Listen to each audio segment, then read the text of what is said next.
जय हिंद दोस्तों, कैसे हैं आप सब। आज मैं आपके लिए यहाँ पे लेके आया हूँ। देखिए क्या है मेरा आईयू वाले क्वेश्चन। ठीक है, तो सबसे पहले आपका स्वागत है मेरे यूट्यूब चैनल सेल्फ स्टडी में, यानी कि आपके अपने यूट्यूब चैनल सेल्फ स्टडी में। ठीक है, तो देखिए मैं यहाँ पे आपको बताने वाला हूँ कक्षा 10th का ये मोस्ट इंपॉर्टेंट क्वेश्चन है भाई। इसको भी अच्छे से करना है। ये क्वेश्चन तो सारे इंपॉर्टेंट होते हैं भाई, क्या पता कौन सा क्वेश्चन एग्जाम में दे दिया जाए, हम नहीं जानते इसलिए। तो इसीलिए सारे क्वेश्चनों को भाई अच्छे से करना है, प्रैक्टिस करिए ज़्यादा। मैथ कभी भी रटने से नहीं आती है ना, मैथ के ज़्यादा फार्मूला को रटिए। ठीक है, ज़्यादातर आप ना इसके प्रैक्टिस पे करिएगा। मतलब क्वेश्चनों को जितना ज़्यादा आप करोगे, जितनी ज़्यादा इसकी प्रैक्टिस करोगे, उतनी ही ज़्यादा ये मतलब स्ट्रांग होती चली जाएगी, इंप्रूव आपकी होती चली जाएगी मैथ। ठीक है, तो मैथ आपको रट्टा मारने की ज़रूरत नहीं है। ज़्यादा हो सके, मान लीजिए आपको ये क्वेश्चन कराऊंगा तो इसके जैसे आप 10-12 क्वेश्चन आप खुद करिएगा। ठीक है, एक क्वेश्चन मैं कराता हूँ तो 10-12 क्वेश्चन आप खुद करिएगा, जिससे कि आपकी जो मैथ है ना वो और ज़्यादा स्ट्रांग हो जाए।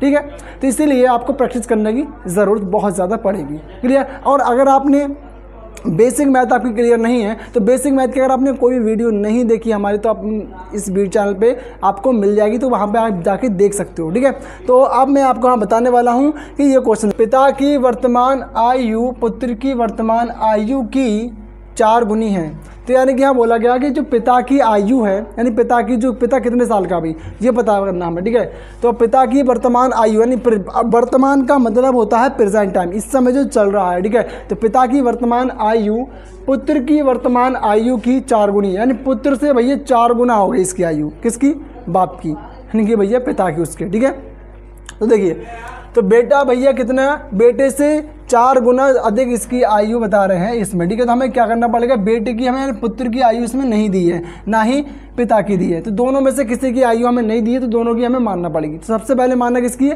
पुत्र की मानना है, क्योंकि जब पुत्र की हम मान लेंगे ना तो तभी तो हम क्या करेंगे, तभी तो उसका 4 गुना करेंगे कि हम पिता की आ जाए। ठीक है, अगर पिता की मान लेंगे फिर 4 गुना करेंगे तो वो पुत्र की 4 गुना हो जाएगी। लेकिन इसमें बोल रहा है कि पिता की आयु 4 गुनी है पुत्र की आयु से। तो देखिए सबसे पहले आपको लिखना है हल, इसे सॉल्व करना। आप देखिए ध्यान से देखना, सबसे पहले मानेंगे हम, क्या मानेंगे, माना पुत्र की वर्तमान आयु। ठीक है, माना पुत्र की वर्तमान आयु। ठीक है, तो पुत्र की वर्तमान आयु हमें क्या दी है, पहले हमें वो मानना है। तो पुत्र की वर्तमान आयु हम मान लेते हैं x वर्ष। कितना मान लिया हमने, तो पुत्र की वर्तमान आयु हमने मानी है यहाँ पे x वर्ष। तो पुत्र की आयु क्या हो गई, x वर्ष हो गई। अब बोल रहा है कि पुत्र की आयु की 4 गुनी किसकी आयु है, पिता की आयु। तो पिता की आयु यहाँ पे क्या हो जाएगी, लिख लो, पिता की वर्तमान आयु, पिता की वर्तमान आयु। ठीक है, बराबर, तो 4 गुना हो रही है पिता पुत्र की, तो पुत्र की कितनी है x, तो x का 4 गुना करेंगे तो 4x होगा। ठीक है, तो 4x वर्ष ये निकल के आ गया इसका। क्लियर। अब क्या बोल रहा है ये कि 5 वर्ष बाद पिता की आयु पुत्र की आयु की 3 गुनी होगी। कह रहा है दोनों की वर्तमान आयु ज्ञात करो। तो दोनों की हमें आयु निकालना है वर्तमान प्रेजेंट टाइम में क्या है। ठीक है, तो सबसे पहले 5 वर्षों के बाद हम कर लेते हैं सब प्रश्न अनुसार लिखकर। आपको क्या लिखना पड़ेगा यहाँ पे, प्रश्न अनुसार। ठीक है, जो प्रश्न बोला है इसके अनुसार हमें काम करना है। अब तो प्रश्न अनुसार लिख लिया। अब क्या करना है, तो पुत्र की वर्तमान आयु x वर्ष है, पिता की वर्तमान आयु 4x वर्ष है। ठीक है, अगर मैं 5 वर्ष के बाद बोल रहा हूँ इसमें, ठीक है, ध्यान से देखते रहना, आपको बड़ी ही अच्छे तरीके से समझ में आ रहा है, बहुत इजी होता है ये क्वेश्चन। ठीक है, इतना अगर आपने कर लिया ना, इतना समझ ली क्वेश्चन आपसे हो गया। समीकरण बनाने की जरूरत है, अगर समीकरण बनाना आ गई ऐसे क्वेश्चनों में, समीकरण को फिर सॉल्व करना भी अगर आता है तो ये क्वेश्चन हलवा है, बिल्कुल हलवा, कुछ नहीं है।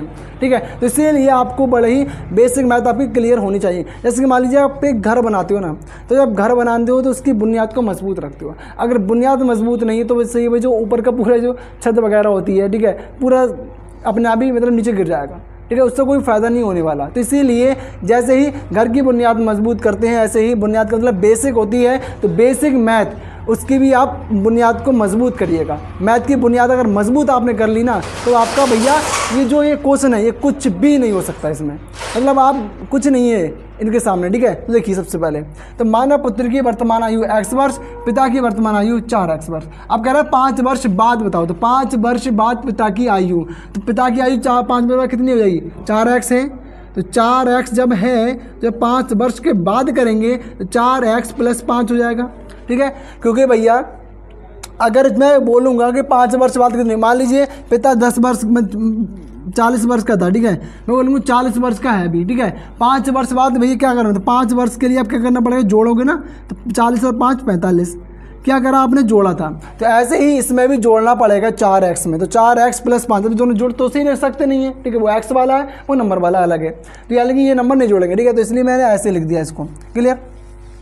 तो 4x + 5 बराबर क्या करना है आपको इसमें, अब यहाँ बोला कि पुत्र की आयु की 3 गुनी होगी, तो पुत्र की आयु भैया देखो, जब पिता की 4 मतलब बढ़ रही है 5 वर्ष के बाद, तो पुत्र की भी 5 वर्ष बाद बढ़ेगी, वो छोटा थोड़ी रहेगा, उसकी भी बढ़ती रहेगी, ठीक है। तो क्या कर लेना आपको, x है तो x + 5 कर लेना है, ठीक है। तो दोनों ने आपने 5-5 वर्ष आपको बाद बढ़ा दिया। अब कह रहा है पिता की आयु पुत्र की आयु की 3 गुनी होगी 5 वर्षों के बाद, पिता की जो आयु है वो पुत्र की आयु की 3 गुनी हो जाएगी, ठीक है। तो किसकी गुनी होगी, जो पिता की आयु, यही तो है, ये पिता की आयु जो दिख रही है ये वाली, ये इस वाली से 3 गुनी हो जाएगी 5 वर्षों का। अब ये 3 गुनी हो गई है, तो कम कौन सी रह गई, ये वाली। तो भाई जब ये कम रह गई है तो 3 से इस वाले में गुणा करना पड़ेगा आपको, ठीक है, 3 से इसमें गुणा करना पड़ेगा, ये वाली बात है, पिता में मत करना, बेटे में गुणा करना पड़ेगा आपको, ठीक है, क्योंकि ये तो 3 गुना हो गई ना इसकी, और बच कम रह गई ना वो, तो गुणा कर दो उसमें। अब ये दोनों बराबर हो गई। अब उन्होंने समीकरण बना लिया, भाई ये बहुत आसान से है। अगर आपको समीकरण सॉल्व करना आता है तो भी आप कर भी सकते हो, अगर नहीं आता है ना तो मैं यहाँ बता रहा हूँ। और इससे पहले अगर आप अपने बेसिकों के लिए करना चाहते हैं तो वीडियो को देख लेना।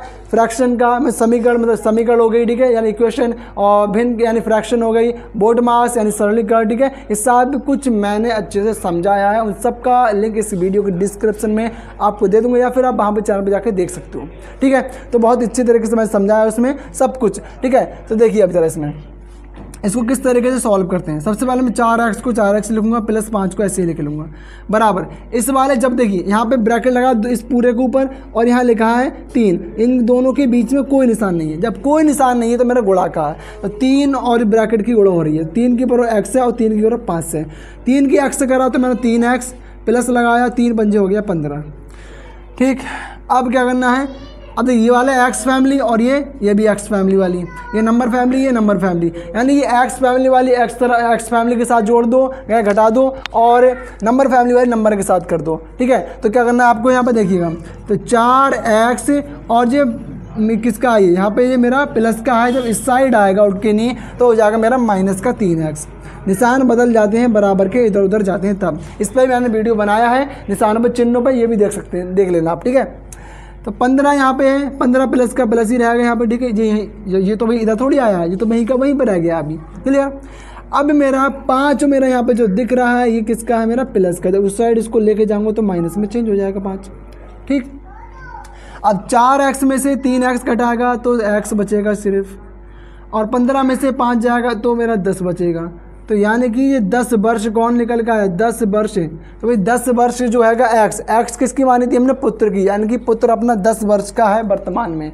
बस निकालने किसको रह गई अभी, भाई दोनों की बोला, इसमें दोनों की बोला, दोनों की, तो दोनों की निकाल लेते हैं। चलिए हमारी तो भाई पुत्र की तो हमें पता चली गई है, पहले लिख लो पुत्र की वर्तमान आयु, ठीक है, पुत्र की वर्तमान आयु। तो पुत्र की वर्तमान आयु क्या है हमारी, निकल के आई है 10 वर्ष, ठीक है। 10 वर्ष अपनी पुत्र की निकल गई है। अब निकालना किसकी रह गई है, पिता की। तो पिता की वर्तमान आयु, ठीक है, पिता की वर्तमान आयु, ठीक है। तो पिता की वर्तमान आयु क्या हो जाएगी बताइए। तो पिता की आयु है कितनी, वैसे पिता की वर्तमान आयु कितनी है, 4x। तो लिखिएगा 4x बराबर 4 लिखिएगा, और x का मान क्या निकाला है आपने, अभी 10 निकाला है, तो गुणा में रखिएगा 10 और 4 धाम 40 वर्ष। ये हो गया इसका आंसर, ठीक है, ये हो गया इसका आंसर। तो देखिए इतना इजी था ये क्वेश्चन। अगर आपको ये समीकरण सॉल्व करना आती है तो ये क्वेश्चन आपको बड़े ही इजी तरीके से हो जाएगा, ठीक है। मैंने क्या बताया कि पिता की वर्तमान आयु पुत्र की वर्तमान आयु की 4 गुनी है। तो भैया पुत्र की मैंने मानी x वर्ष है और पिता की कर दी भाई 4x, क्योंकि 4 गुनी पिता की हो रही है तो 4 गुना मुझे पिता की में करना पड़ेगा, ठीक है, क्लियर। अब देखिए, अब आपको अगर ये वीडियो हमारा अच्छा लगा तो वीडियो को लाइक करिएगा, दोस्तों तक जितना हो सके ज़्यादा से ज़्यादा इसको शेयर करिएगा, ठीक है, ताकि आपके दोस्त भी सीख सक पाएँ, ठीक है। तो अब मैं उसके वीडियो का लिंक दे दूँगा, आपको देख सकते हो आप। थैंक यू एंड जय हिंद।